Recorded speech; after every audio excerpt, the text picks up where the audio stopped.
But we begin here at 5:30 with Democracy 2022. It has been 3 weeks since the midterms, and the Cuyahoga County Board of Elections officially certified the results today, including the 2 recall elections in East Cleveland.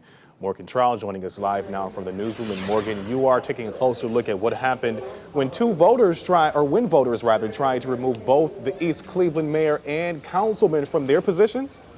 Delon, you're right. Just 20 votes were the determining factor to who is leading East Cleveland. And Mayor Brandon King has survived the attempt to recall him. But Ward 3 Councilman Ernest Smith wasn't so fortunate.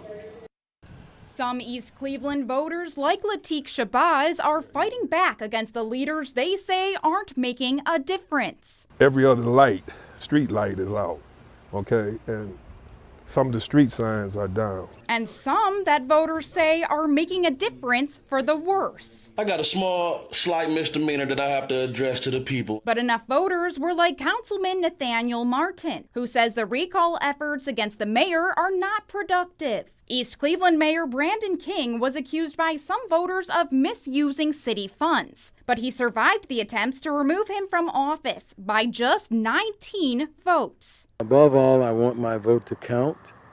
That is extremely important to me, that the vote counts. But another East Cleveland politician lost his job by more than 150, which is a margin of about 58 to 42%. Mr. Smith's plea of not guilty. Ward 3 Councilman Ernest Smith was arrested back in 2019 for allegedly unlawfully selling alcohol. Just another example of disorder some East Clevelanders say they continue to see. East Cleveland residents must make a choice to continue down this path of destruction and ill repute, or turn and save what is left of our city.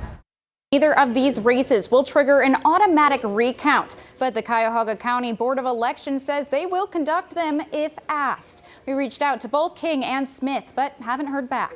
Okay, so Morgan, you talked about Councilman Smith there. Can you dig into this a bit further for me? What happens to his seat now, the former councilman? Sure. So the council gets to appoint somebody to the position until a new member is elected. Okay, so if someone does want a recount in this, what exactly does that look like? Well, for each precinct in East Cleveland, they would need to pay a $65 deposit to the Cuyahoga County Board of Elections. That money would need to be raised by whoever wants the recount. All right, State House reporter Morgan Trowell here in Cleveland with us. Good to see you up here today. Thank you so much, Morgan.